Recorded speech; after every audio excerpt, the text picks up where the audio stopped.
വഞ്ചിയിൽ യാത്ര ചെയ്യുമ്പോൾ യേശു അമരത്ത് തലകണ വെച്ച് ഉറങ്ങുകയായിരുന്നു.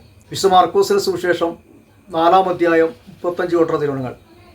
അപ്പോൾ വലിയ ഒരു കൊടുങ്കാറ്റുണ്ടായി വഞ്ചിയിൽ വെള്ളം കയറിക്കൊണ്ടിരുന്നു. ശിഷ്യന്മാർ കരഞ്ഞപേക്ഷിക്കാൻ തുടങ്ങി, ഗുരു, ഞങ്ങൾ നശിക്കാൻ പോകുന്നു, നീ ഇത് ഗവനിക്കുന്നില്ലേ?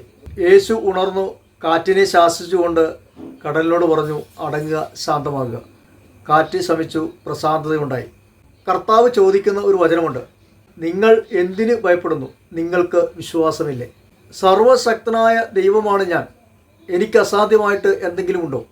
ഈ കടലും കാറ്റും കോളും എല്ലാം സൃഷ്ടിച്ച ദൈവമാണ് ഞാൻ. ഞാൻ നിങ്ങളുടെ കൂടെയുള്ളപ്പോൾ നിങ്ങൾ ഒന്നിനെയും ഭയപ്പെടേണ്ട. സർവശക്തനായ ദൈവമായ കർത്താവാണ് ഞാൻ.